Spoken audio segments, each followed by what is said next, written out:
Welcome everyone to the battle between two talented youngsters in the under 10 category of FIDE World Cup. We have with the white pieces Ashwath Kaushik from Singapore and his opponent Safin Safarullakhan from India. Right now, Ashwath with the white pieces is better. If you can see, Ashwath is an exchange up and also a pawn up, while Safin is trying to make use of the exposed position of the white king on c2. So he gives a check right now, and Ashwath simply brings his king to safety. Rook b8 if it comes would be dangerous, but right now it's unprotected. So rook d7 is played by Safin. He wants to go here and attack, and Ashwath is very careful. He just comes back to c3. Bishop comes to g7, defending the f6 square, later on putting the bishop on a decent square here. Ashwath Kaushik, by the way, very talented youngster. If you know, he beat Grandmaster Jacek Stopa, and he became the youngest player ever to beat a Grandmaster at the age of 8. So very talented boy from Singapore. Knight to d6, and look at this. Safin opens up his bishop here and he says, oh my god, he's just taken it. Yeah, that's the thing. Now, actually, Ashwath is not just exchange up, he's going to be a complete piece up. So Safin, just to create some mess here, has in fact given up more material.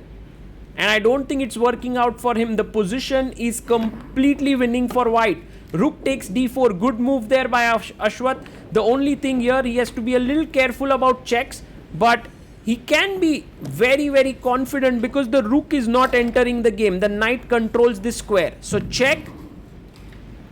39 seconds for Safin and 1 minute 42 seconds for Ashwath. King comes to b2. And I guess at the very least he has a pawn for all the worries that he has, but perhaps rook f4 might be a good move here. You can also start pushing your c pawn. Why not? So black has some hopes with the f3 pawn, but queen d3 played. Nice move here. And he's saying that if you trade here, I will trade, and if you push, I'll just play my rook here and stop the pawn. So Safin goes queen g2. Now it's very important to play king b3, king c3, these moves. Oh, he touches the queen, and it's a massive blunder here, because now f2 is completely winning. f2 is completely winning. The point was, if you played your king to b3 and f2, now you could play rook f4 and stop the pawn. But this is not possible anymore. After f2, Safin finds it. Rook d2 was played, attacking here the queen. All of a sudden, black is completely winning. Now rook b7 needs to be found. Very tough move. Will Safin find it? Oh, finds it! What a move there by him. Excellent move. Now the king cannot really, if it moves away, check and you make a queen.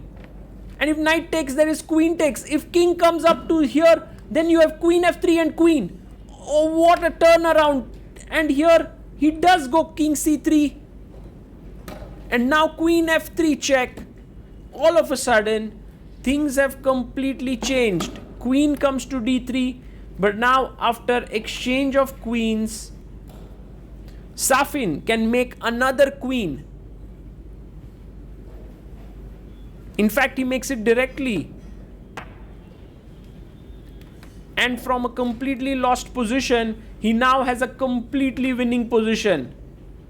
Ashwath just missing this rook check here. He thought that the knight was covering it, but unfortunately, it was not to be. Now knight takes b7.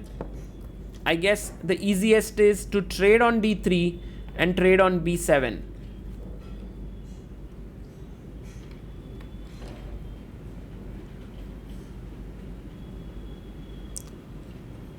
He takes on d3, rook d3, and now queen takes b7, and the rest is just a matter of technique now. he's winning. Let's be very careful, because sometimes this pawn can create a lot of possibilities. So Safin has to stay careful here. He simply goes queen to c7. I like how carefully he's playing his moves. King comes up to d4, and that's the thing about youngsters. They never really lose hope. They're always like, I can still win. If I can get king d5, c6, rook d7, I'm winning. And I like how Safin is starting to create his own outside passer now. He knows that he's winning. Take on h5. And he takes on h5. Maybe king d5 next. Makes sense. Yes, he plays it. As we said, the plan is to push c6 and rook d7 check.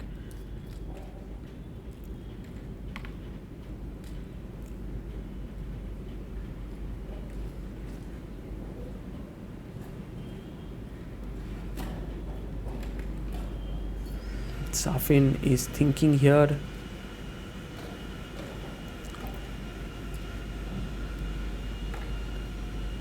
He's trying to take his time, and rightly so.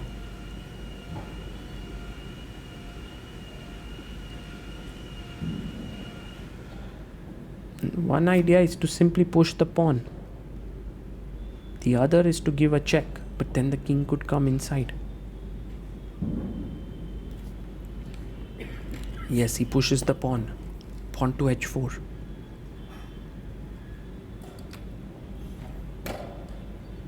And now, is it time to push c6? Yes, he does. And if you are careless, let's say you play h3, rook d7, and you are in big trouble there. So have to be careful here. Not to push. Maybe a check on f7 or a check on a5. These two checks look like the right way to go.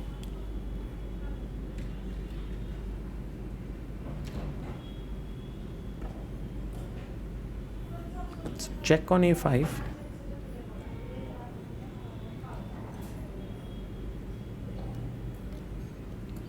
And now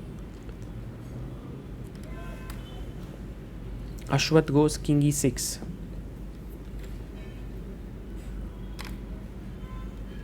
Is it time to push the pawn one more square further? Yes, he does. For now, even if you play c7, I can just take it. And if you give a check, I take it and I make a queen here.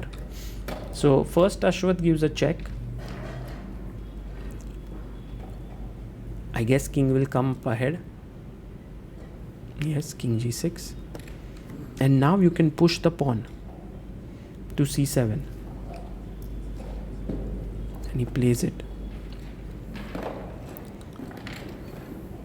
Important to stop the pawn now. Queen c5, or you can play queen a6 check, trying to stop it here.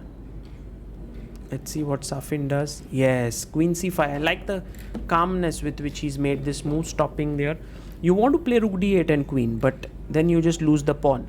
So it's very difficult to make progress here. Rook e7 played, but with rook e7 you are making way for the king, but you're not stopping the pawn from queening here. h2 now should be completely winning. Safin pushes the pawn, h2.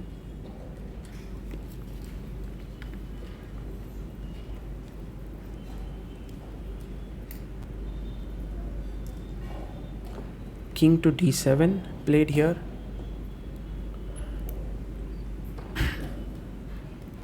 And now you can just make a queen. Another queen comes on the board. I think this is the third queen that black has made in this game. Wow, that's a lot of queens here. He gives a check.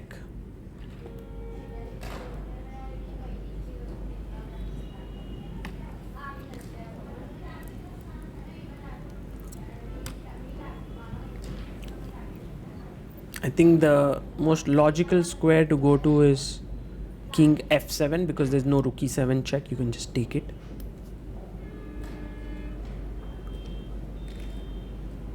Yes, king f7 played by Safin here. And now you cannot even make a queen, because if you make a queen, I just take, king takes, and king takes e6. I'll be a complete queen up. But Ashwath makes a queen anyway. And I guess Safin can take it. Here, queen takes queen and king takes rook. But instead, he spotted a mate. He just brings his other queen in. Wow. That's a picturesque mate here. Ashwat plays until checkmate, and there you have it. The game is over. You take with either of the queens. It's checkmate. Queen C takes d6. Queen D takes d6. Both are winning. Game over. Resignation there by Ashwat. Safin wins. What a nice game there. I think Ashwat might not be very happy because he was very close to winning the game, but one mistake there, and Safin just took over and then converted it without any difficulty. This is the FIDE World Cup for the youngsters that's happening in Batumi, Georgia. It's the first ever time that FIDE has organized the World Cup for the youngsters, and I think it's a great initiative by FIDE to give these youngsters a chance to face off against each other. These two youngsters, Safin has won multiple medals for the country. Ashwat is one of the biggest talents in the world of chess. So it's very nice to see them all in action.